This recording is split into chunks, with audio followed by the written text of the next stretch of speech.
नमस्कार. तर हा व्हिडिओ कर्क राशीच्या लोकांसाठी आहे. कर्क राशीसाठी कोणता ग्रह सगळ्यात महत्त्वाचा असतो आणि त्या ग्रहाचे उपाय केल्याने काय होईल या व्हिडिओमध्ये आपण बघणार आहोत. तर कर्क राशीचा स्वामी ग्रह चंद्र आहे. त्यामुळे चंद्राची स्थिती जितकी चांगली असेल तितकी तुमच्या आयुष्यात मोठी सकारात्मकता दिसून येईल. कर्क राशीचे लोक म्हणाल तर मनाने खूप संवेदनशील असतात. कुटुंबावर यांचं जीवापाड प्रेम असतं. दुसऱ्यांच्या भावना हे पटकन समजतात. काळजी करणारे आणि मदत करणारे असतात. इंट्युशन पॉवर खूप चांगली असते.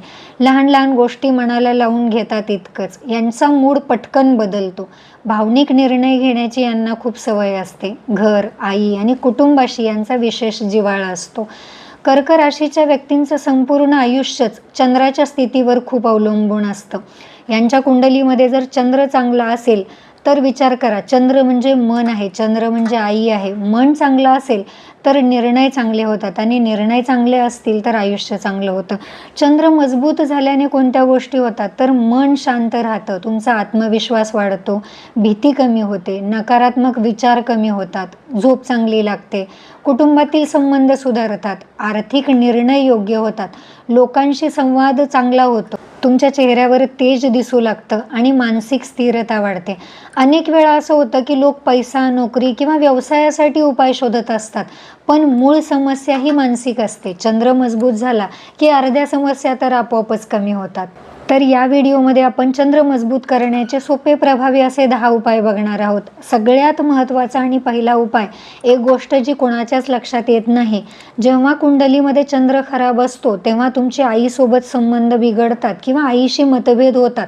याच्याच अगदी ऑपोजिट म्हणाल तर जेव्हा जेव्हा तुमच्या आईशी वाद होतात, मतभेद होतात, आईशी तुमचा काही प्रॉब्लेम असेल किंवा तुमच्यामुळे आईला जेव्हा पण कधी त्रास होतो तेव्हा एक गोष्ट लक्षात ठेवा, तुमच्या कुंडलीमध्ये चंद्र खराब होतो. कुंडलीतला चंद्र म्हणजे फक्त मन नाही तर कॅश फ्लो सुद्धा आहे. ही गोष्ट नक्की लक्षात ठेवा. त्यामुळे सगळ्यात पहिला उपाय आहे, रोज सकाळी आईचा आशीर्वाद घ्या. चंद्र हा आईचा कारक ग्रह आहे. आईशी चांगले संबंध असतील तर चंद्राला बळ मिळते. आईशी प्रेमळ संवाद साधल्यामुळे मनात सुरक्षिततेची भावना होते आणि त्यामुळे ताण कमी होतो. याच्या पाठीमागे सायन्स आहे. तुम्ही तुमच्या आवडत्या व्यक्तीशी बोलता तेव्हा ऑटोमॅटिक तुमचा स्ट्रेस कमी होतो आणि भावनिक स्थैर्य वाढतं आणि आई इतकं प्रेमळ कोणीच बोलू शकत नाही. याच्यानंतरचा उपाय आहे, रात्री पुरेशी झोप घ्या. चंद्राचा थेट संबंध हा मन आणि झोपेशी आहे. रोज 7 ते 8 तास नक्की झोप घ्या. याच्या पाठीमागचं सायन्स काय आहे तर झोपेमुळे मेंदूमधील भावनिक ताण कमी होतो आणि मानसिक संतुलन सुधारते. प्रत्येक सोमवारी शिवलिंगावर जल अर्पण करा. प्रत्येक सोमवारीच का, ज्यांना शक्य आहे ते रोजही करू शकतात. चंद्र आणि भगवान शिव यांचं नातं थोडंसं वेगळं मानलं गेलेलं आहे, कारण भगवान शिवांनी चंद्राला आपल्या डोक्यावरती स्थान दिलेलं आहे. शांत वातावरणात प्रार्थना केल्याने मनाची अस्वस्थता कमी होईल आणि एकाग्रता वाढेल. याच्यानंतरचा उपाय म्हणजे तुम्ही चंद्राचा जप करा. ज्यांना ज्यांना मानसिक अस्थिरता किंवा मनःशांती कमी आहे असं वाटतं त्यांनी ओम सोम सोमाय नमः या मंत्राचा दररोज कमीत कमी 108 वेळा जप करावा. मंत्रोच्चारामुळे श्वासाची गती नियंत्रित होते आणि त्यामुळे तुमचं मन शांत होतं. याच्यानंतरचा महत्त्वाचा उपाय म्हणजे चंद्रप्रकाशात चालणे. पौर्णिमेच्या अगोदर 4 दिवस आणि पौर्णिमेच्या नंतर 4 दिवस जेव्हा चंद्र तुम्हाला आकाशात व्यवस्थित दिसत असतो तेव्हा रात्रीच्या वेळी कमीत कमी 10 ते 15 मिनिट तुम्ही चंद्रप्रकाशात चालून बघा. निसर्गाशी संपर्क आल्याने मानसिक ताण कमी होतो आणि मन प्रसन्न होतं. याच्यानंतरचा उपाय आहे, दूध, तांदूळ किंवा पांढऱ्या वस्तूंचं दान करा आणि विशेषतः सोमवारी दान केल्याने मनातील स्वार्थ कमी होतो आणि सकारात्मक भावना वाढते.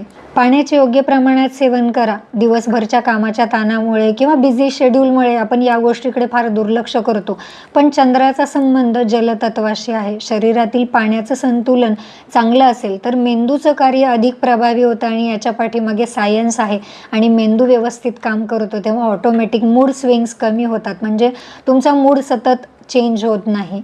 राग आणि भावनिक प्रतिक्रिया देणं तुम्ही थोडंसं कंट्रोल करा. कर्क राशीच्या लोकांनी या गोष्टीकडे विशेष लक्ष देण्याची गरज आहे, कारण भावनांवर नियंत्रण असेल तर चुकीचे निर्णय आपल्याला टाळता येतात.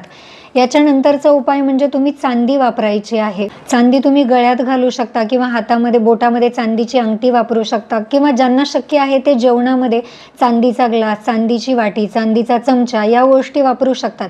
आणि अगदीच काही शक्य नसेल तर एक चांदीचं छोटं नाणं तुम्ही तुमच्याजवळ नेहमी ठेवू शकता. याच्या पाठीमागचं सायन्स म्हणाल तर ज्योतिषशास्त्रात चांदी हे चंद्राचं प्रतीक मानली गेली आहे. मानसशास्त्रीय दृष्टिकोनातून ती मनाला स्थैर्याची आठवण करून देते. याच्यानंतरचा सगळ्यात महत्त्वाचा आणि माझा आवडता उपाय आहे मेडिटेशन. दररोज कमीत कमी 10 मिनिट मेडिटेशन करा, प्राणायाम करा, अनुलोम विलोम करा. श्वसनाचे जे काही व्यायाम आहेत, ब्रीदिंग टेक्निक आपण म्हणतो, हे केल्यामुळे किंवा मेडिटेशन केल्यामुळे कॉर्टिसोल नावाचं जे स्ट्रेस हॉर्मोन आहे ते कमी होण्यास मदत होते. मन शांत आणि स्थिर होते. सर्वात महत्त्वाचा उपाय कर्क राशीच्या लोकांनी हे लक्षात ठेवायचे, प्रत्येक गोष्ट मनाला लावून घेणं बंद करा. चंद्र आपोआप मजबूत होऊ लागेल. चंद्र खराब असण्याचं सर्वात मोठं लक्षण म्हणजे सतत विचार करणे, भूतकाळात अडकून राहणे, प्रत्येक गोष्टीची भावनिक प्रतिक्रिया देणे. ज्या दिवशी तुम्ही तुमच्या भावनांवर नियंत्रण मिळवायला सुरुवात कराल त्या दिवशी तुमचा चंद्र मजबूत होण्यास सुरुवात होईल. कर्क राशीच्या लोकांना चंद्र हा फक्त एक ग्रह नाही तर संपूर्ण आयुष्याचा पाया आहे. चंद्र मजबूत असेल तर मन मजबूत राहते आणि मन मजबूत असेल तर नातेसंबंध, पैसा, आरोग्य, करिअर या सर्व क्षेत्रांमध्ये चांगले परिणाम दिसू लागतात. म्हणून मोठे मोठे उपाय करण्यापेक्षा हे छोटे छोटे 10 उपाय नियमितपणे करून बघा, सातत्य ठेवा. चंद्राचे परिणाम तुम्हाला हळूहळू पण निश्चितपणे दिसायला लागतील. तुम्हाला जर तुमच्या कुंडलीचं संपूर्ण विश्लेषण करून हवं असेल तर इथे स्क्रीनवरती दिलेल्या नंबरवरती तुम्ही व्हॉट्सअप मेसेज करायचा आहे. तुमचं नाव, जन्मतारीख, जन्मवेळ, जन्मठिकाण कुंडली बघून झाल्यानंतर तुम्हाला मेसेज नक्की येईल. हा व्हिडिओ आवडला असेल तर लाईक करा, आपल्या जवळच्या कर्क राशीच्या लोकांना शेअर करा आणि अशाच प्रकारच्या ज्योतिषीय माहितीसाठी आपल्या चॅनलला नक्की सबस्क्राईब करा. व्हिडिओ शेवटपर्यंत पाहिल्याबद्दल खूप खूप धन्यवाद.